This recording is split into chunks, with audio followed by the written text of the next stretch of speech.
Hello friends, आप सभी का जीके जीएस T20 में स्वागत है। आज का वीडियो में हम डिस्कस करेंगे मुगल काल से रिलेटेड 100 MCQ जो बहुत बार एग्जाम में बार बार पूछे जाते हैं। इसका ये पहला पार्ट होगा। ये वीडियो 5 पार्ट में आएगा, इसमें 20 क्वेश्चन होगा, तो आप वीडियो को बिना स्किप किए अंत तक देखिए। और ये यदि 100 क्वेश्चन आप याद कर लिए तो मुगल काल से जो भी क्वेश्चन है वो सारा आप कोई भी एग्जाम में सही कर सकते हैं। तो चलिए शुरू करते हैं। पहला क्वेश्चन है, पानीपत का प्रथम युद्ध कब हुआ?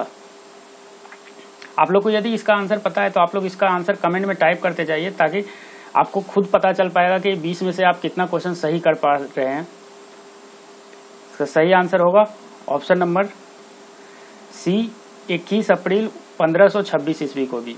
और ये किसके किसके बीच हुआ? तो ये बाबर और इब्राहिम लोदी के बीच में हुआ था, जिसमें बाबर जीत गया था और इब्राहिम लोदी हार गया था। ये आप याद रखिएगा। अगला क्वेश्चन देखते हैं। 1526 ईस्वी में बाबर किस वंश के शासक को परास्त कर मुगल साम्राज्य की नींव डाली? तो ये क्वेश्चन तो आप लोग को पता होगा, जैसा कि मैंने अभी बताया, इब्राहिम लोदी। तो ये लोदी वंश का जो अंतिम शासक था वो था इब्राहिम लोदी। और लोदी वंश का संस्थापक कौन था? वो था बहलोल लोदी। अगला क्वेश्चन, बाबर ने प्रसिद्ध तुलुगना नीति का प्रयोग, ये याद रखिएगा, तुलुगना नीति का प्रयोग सर्वप्रथम किस युद्ध में किया? तो इसका सही आंसर होगा ऑप्शन नंबर सी, पानीपत का प्रथम युद्ध। अगला है, भारत में ग्रैंड ट्रंक रोड किसने बनाई थी? सही आंसर होगा इसका option number B, Sher Shah Suri ने। और ये ग्रैंड ट्रंक रोड को जीटी रोड भी बोलते हैं, ये आप याद रखिएगा। ये कहां से कहां तक है? ये दिल्ली से लेकर कोलकाता के बीच में है। अगला, किस युद्ध में जीतने के उपरांत बाबर ने खजाने का मुंह अमीरों, सगे संबंधियों आदि के लिए खोल दिए और इस उदारता के लिए उसे कलंदर की उपाधि, ये याद रखिए। इसमें एक्चुअली 2 क्वेश्चन है कि ऐसे भी आ सकता है कि कलंदर की उपाधि किस युद्ध के जीतने के बाद बाबर को दिया गया था। तो ये पूरा क्वेश्चन आप पढ़िए और इसका आंसर होगा ऑप्शन नंबर ए, पानीपत का प्रथम युद्ध 1526 ईस्वी में जीतने के बाद बाबर ने क्या किया था? खजाना का मुंह अमीरों और अपने सगे संबंधियों के लिए खोल दिया था, जिसके कारण उन्हें कलंदर की उपाधि दिया गया था। ये एसएससी में बहुत बार पूछा गया था, इसलिए मैंने यहाँ पे इंक्लूड कर दिया। रेलवे में भी पूछा जाता है।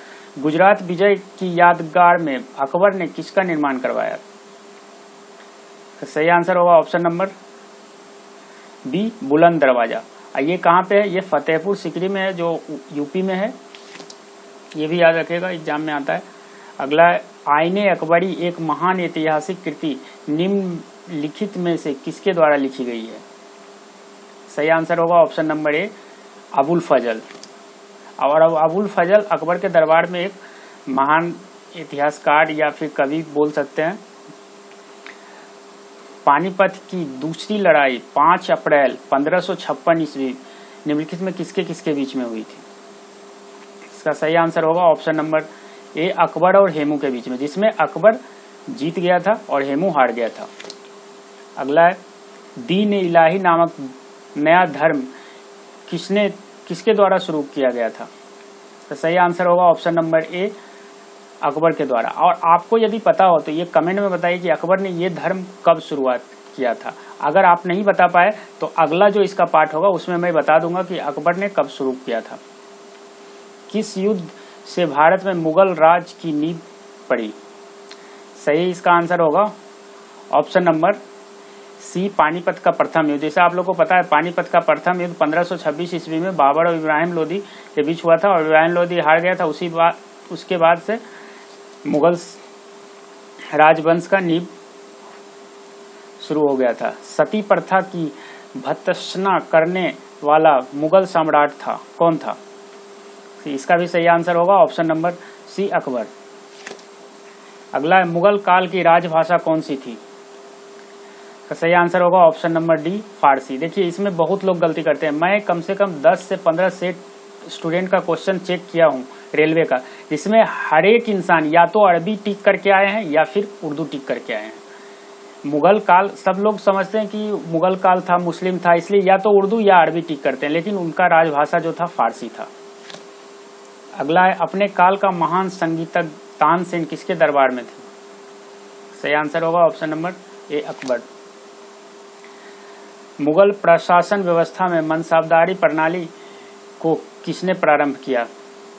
इसका भी सही आंसर होगा ऑप्शन नंबर बी अकबर। प्रसिद्ध मुस्लिम यहाँ पे गलती से सा होगा, शासिका, मुस्लिम शासिका चांद बीबी जिसने बड़ाड़ को अकबर को सौंप निम्नलिखित में किस राज्य से संबंधित थी?